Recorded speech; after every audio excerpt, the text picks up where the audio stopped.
1434년 경복궁 깊은 곳에서 한 아이가 태어났다. 세종과 소헌왕후 심씨 사이에서 난 8번째 아들이었다. 위로 형들이 줄지어 있었고 궁 안에는 이미 왕자들의 목소리가 넘쳐 있었다. 그러나 이 아이의 탄생은 다른 형제들의 탄생과 조금 달랐다. 세종은 그때 이미 38세였고 소헌왕후는 40세였다. 늦게 얻은 막내 아들이었다. 이름은 이염이었고 훗날 영흥대군이라는 봉호를 받게 될 아이였다.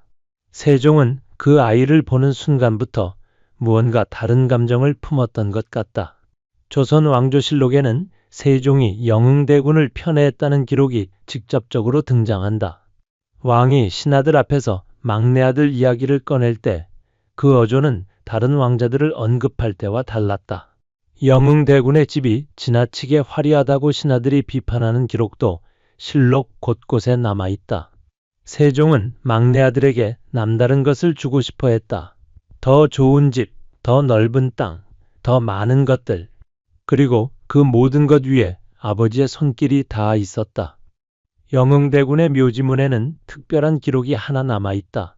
다른 왕자들은 왕인 아버지에게 정해진 호칭을 써야 했지만 영흥대군만은 장성할 때까지 세종을 아버지라고 불렀다는 것이다.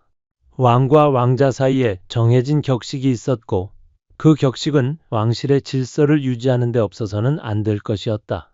그런데 세종은 막내 아들에게만큼은 그 격식을 허물었다. 아버지라는 두 글자. 궁궐 안에서 그 말은 그냥 지나칠 수 없는 무게를 지니고 있었다.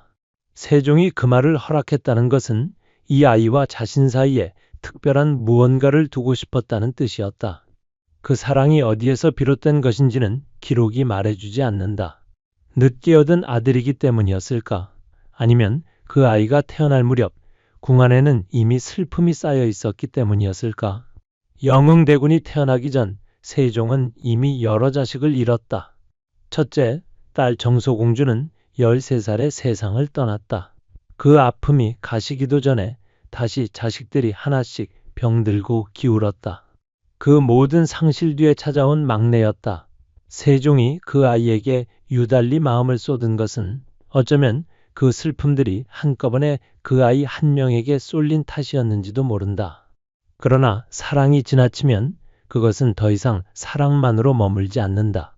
세종의 막내 아들을 향한 마음은 어느 순간부터 그 아이의 삶 전체를 감싸주는 방향으로 움직이기 시작했다. 영흥대군은 어릴 때부터 몸이 약했다. 이순몽의 집으로 피접을 자주 나갔다는 기록이 있다. 피접이란 아픈 사람이 다른 곳으로 옮겨 요양하는 것을 뜻한다. 이순몽은 대마도 정벌에서 공을 세운 무신이었는데 영흥대군은 그 집에 자주 머물렀고 이순몽 역시 영흥대군을 지극히 아꼈다고 한다. 세종의 사랑은 이순몽에게까지 미쳤다. 주변의 비판에도 불구하고 이순몽에게 각별한 대우를 베풀었다.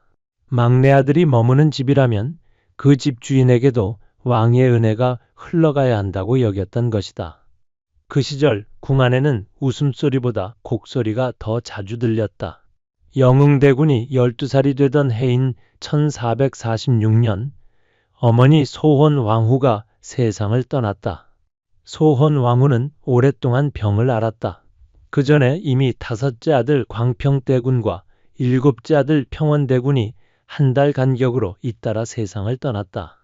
두 아들의 죽음이 어머니를 더 빠르게 기울게 했다는 이야기가 전해진다.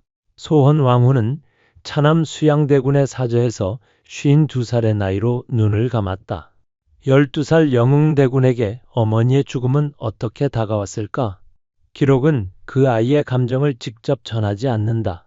다만 그 죽음 이후 세종이 막내 아들에게 더욱 깊이 매달렸다는 것은 여러 기록을 통해 짐작할 수 있다. 소헌왕후를 잃은 세종은 이후 불교에 깊이 기댔다. 궁궐 안에 법당을 세우고 찬불과 월인 천강지곡을 직접 지었다.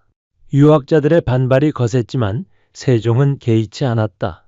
아내를 잃고 자식들을 잃고 이제 남은 것들을 붙잡으려 했다.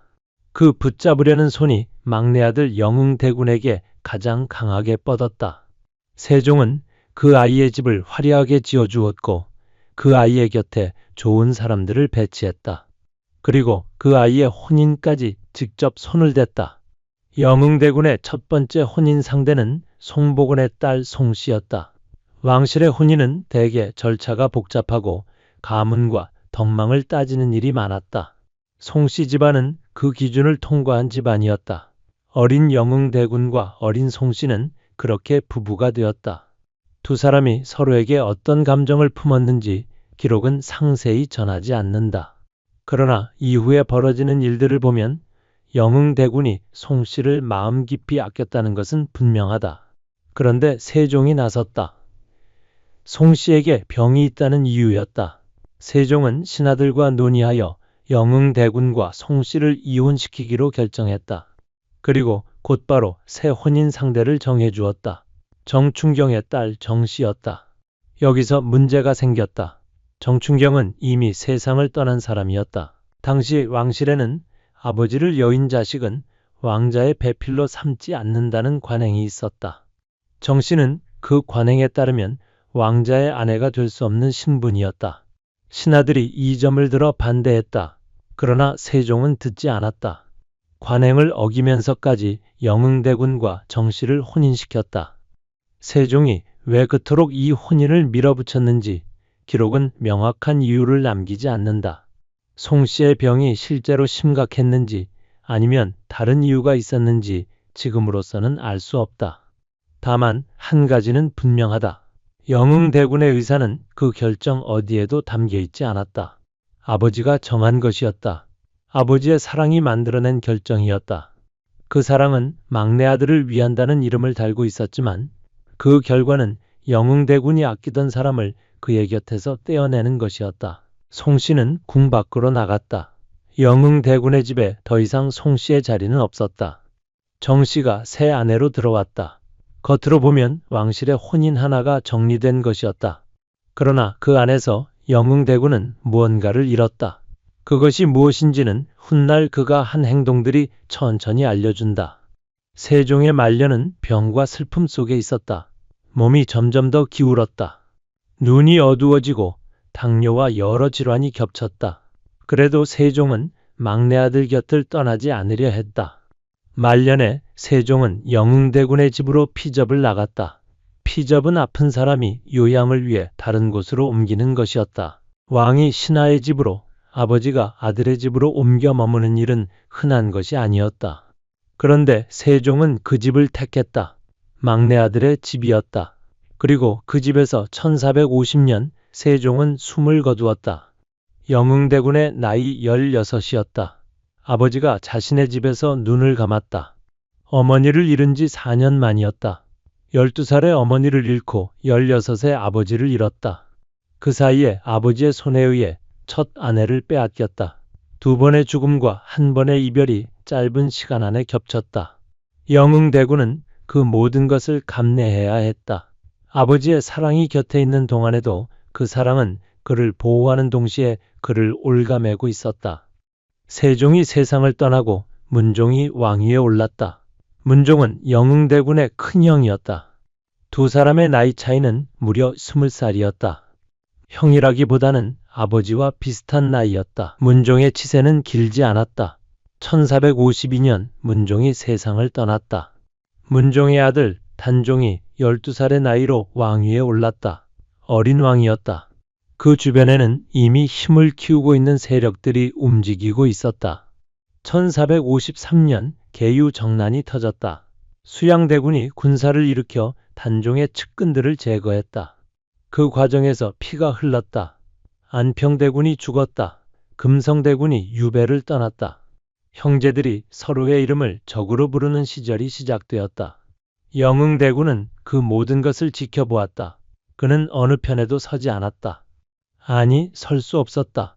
수양대군은 그의 형이었다. 단종은 그의 조카였다. 죽어간 안평대군도 그의 형이었다. 어느 이름을 불러도 그것은 피를 나눈 사람의 이름이었다. 흥미로운 것은 이 무렵 수양대군이 영흥대군을 도왔다는 사실이다. 영흥대군이 첫 부인 송씨를 다시 만나는데 수양대군이 힘을 보탰다는 기록이 전해진다. 계유정난 이후 세상이 뒤바뀌는 혼란 속에서 영흥대군은 조용히 송씨를 찾아가기 시작했다. 아버지가 살아있는 동안에는 할 수 없었던 일이었다. 아버지의 눈이 감기자 영흥대군은 그 오랜 마음을 다시 꺼냈다. 세종이 강제로 내보낸 그 여인, 병이 있다는 이유로 쫓겨났던 그 여인.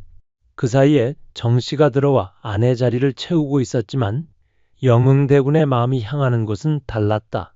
세종이 세상을 떠난 뒤 영흥대군은 송씨를 다시 만났다. 두 사람은 딸을 낳았다. 한 명이 아니라 두 명이었다. 쫓겨난 여인과의 사이에서 자식이 생겼다. 그것은 단순한 재회가 아니었다.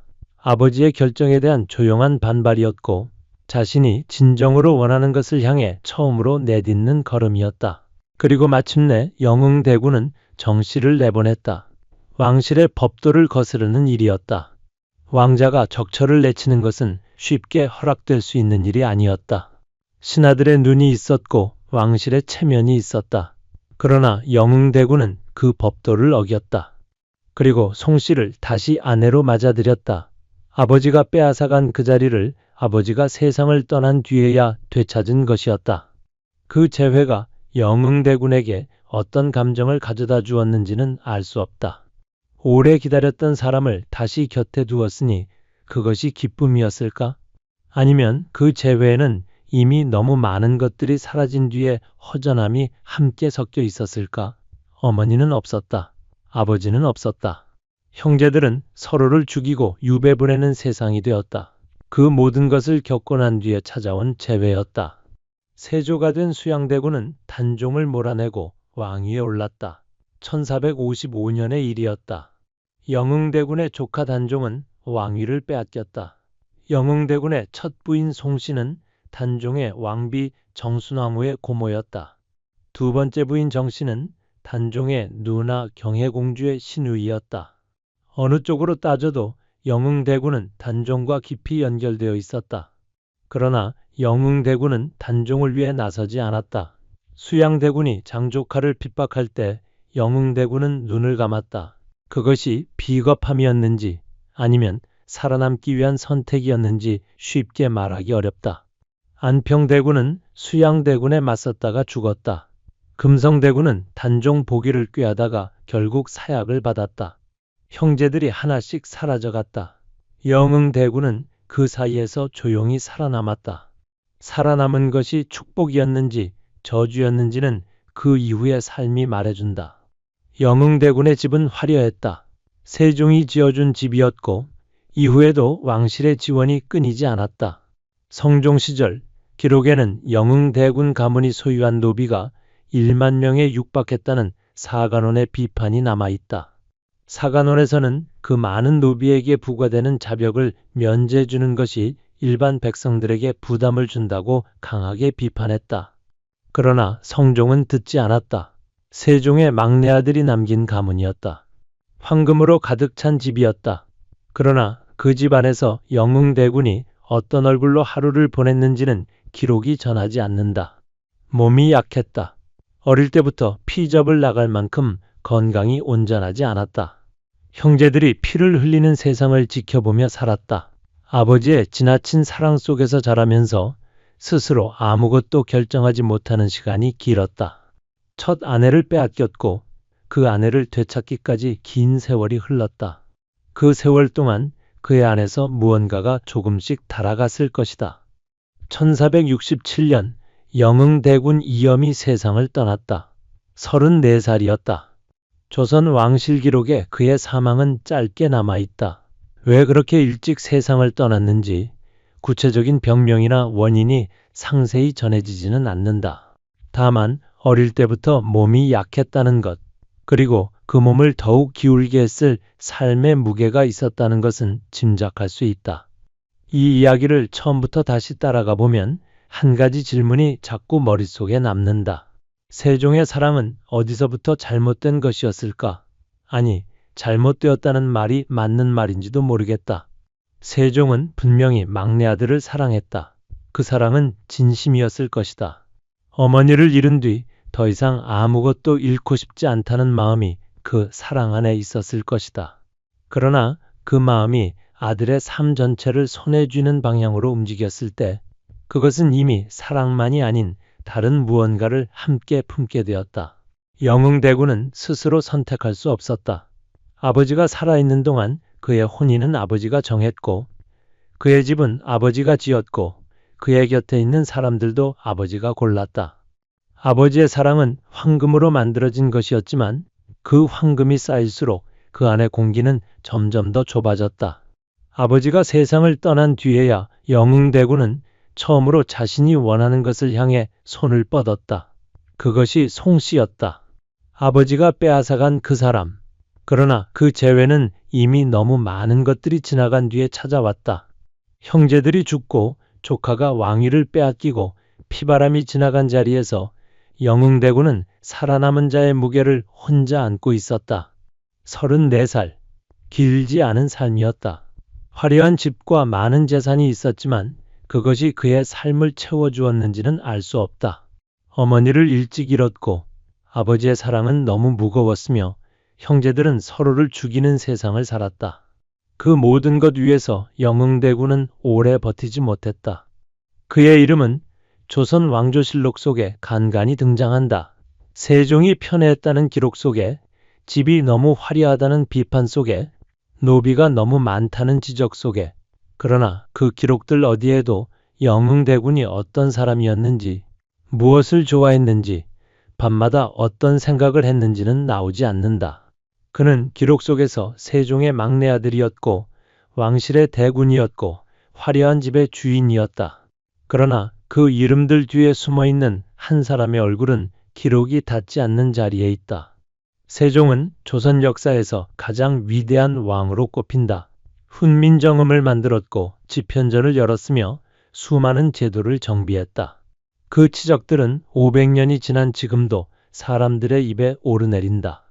그러나 그 위대한 왕의 가장 깊은 곳에는 아내를 잃은 남편의 슬픔이 있었고 자식들을 잃은 아버지의 두려움이 있었다. 그 두려움이 막내 아들에게 쏟아졌을 때 그것은 아들의 삶을 지키는 힘이 되기도 했지만 동시에 그 삶을 옭아매는 무게가 되기도 했다. 영흥대군 이염의 이야기는 그래서 단순히 한 왕자의 불행한 생애로 읽히지 않는다. 그것은 사랑이라는 이름이 얼마나 다양한 얼굴을 가질 수 있는지에 대한 이야기이기도 하다. 가장 사랑받는 자리가 가장 자유롭지 못한 자리가 되는 순간 그 사랑은 이미 다른 무언가를 함께 담고 있다. 세종이 영흥대군의 집에서 눈을 감을 때 그 곁에 16살 영흥대군이 있었다. 아버지의 마지막 숨을 곁에서 들었다. 그 순간 영흥대군의 가슴 속에 어떤 감정이 지나갔는지는 아무도 모른다. 슬픔이었을까? 아니면 그 슬픔과 함께 아주 조금 어딘가 노연하는 느낌이 섞여 있었을까? 그것을 묻는 것 자체가 어쩌면 이 이야기가 가진 가장 어두운 질문이다. 송씨는 영흥대군이 세상을 떠난 뒤에도 살았다. 두 사람 사이에서 난 딸들도 살았다. 아버지에게 빼앗겼다가 되찾은 그 사람, 왕실의 법도를 어기면서까지 곁에 두었던 그 사람이 영흥대군의 마지막을 지켰을 것이다. 그것이 이 이야기에서 그나마 따뜻하게 읽히는 한 부분이다. 화려한 집과 많은 재산과 아버지의 극진한 사랑을 받았지만 34살에 세상을 떠난 사람, 어머니를 12살에 잃고 아버지를 16에 잃고 형제들이 서로를 죽이는 세상을 살아낸 사람, 첫 아내를 빼앗겼다가 오랜 세월 끝에 되찾은 사람, 영흥대군 이염은 그런 사람이었다. 그의 이름 앞에 붙는 수식어들은 대부분 세종의 막내 아들이라는 것이다. 그 수식어는 그가 살아있는 동안에도 세상을 떠난 뒤에도 그를 따라다녔다. 세종의 막내 아들이기 때문에 특별한 사랑을 받았고 세종의 막내 아들이기 때문에 스스로 선택할 수 없었으며 세종의 막내 아들이기 때문에 아버지가 정한 삶을 살아야 했다. 그 이름이 그를 빛내기도 했지만 그 이름이 그를 가두기도 했다. 황금으로 만든 감옥은 쇠로 만든 감옥보다 더 쉽게 알아볼 수 없다. 그 안에 갇혀있는 사람도 그 밖에서 바라보는 사람도 심지어 그 감옥을 만든 사람도 그것이 감옥이라는 것을 처음에는 알아채지 못한다. 세종이 영흥대군에게 만들어준 것이 바로 그런 것이었다. 화려하고 넉넉하고 사랑으로 가득 찬 것처럼 보이는 그 삶 안에서 영흥대군은 자신이 원하는 것을 원한다고 말하는데 아버지의 생이 끝날 때까지 기다려야 했다. 1434년에 태어나 1467년에 세상을 떠났다. 34해의 삶이었다. 그 34해 안에 어머니의 죽음이 있었고 아버지의 사랑이 있었으며 빼앗긴 첫 아내가 있었고 피바람이 지나간 형제들의 이름이 있었다. 그리고 오랜 기다림 끝에 되찾은 한 사람이 있었다. 영흥대군 이염의 이야기는 세종대왕의 위대한 치적들 사이 어딘가에 조용히 묻혀 있다. 실록의 행간에 묘지문의 짧은 문장들 속에 비판하는 신하들의 상소 사이에 그러나 그 기록들을 하나씩 이어가다 보면 한 사람의 삶이 서서히 윤곽을 드러낸다. 너무 많은 사랑을 받아서 오히려 자유롭지 못했던 사람. 아버지가 만들어준 세상 안에서 아버지가 허락하지 않은 것을 원했던 사람. 그리고 아버지가 세상을 떠난 뒤에야 처음으로 자신의 마음을 따라 걸어간 사람. 그 걸음이 늦었는지 아니면 그나마 그 걸음이라도 내디딜 수 있었던 것이 다행이었는지는 각자가 판단할 일이다. 다만 영흥대군이 34살에 눈을 감을 때 그의 곁에 자신이 원했던 사람이 있었다는 것은 기록이 전해주는 마지막 사실이다. 아버지의 손이 닿지 않는 자리에서 형제들의 피바람이 지나간 뒤에 왕실의 법도를 어기면서까지 되찾은 그 사람 곁에서 영흥대군은 마지막 숨을 쉬었다.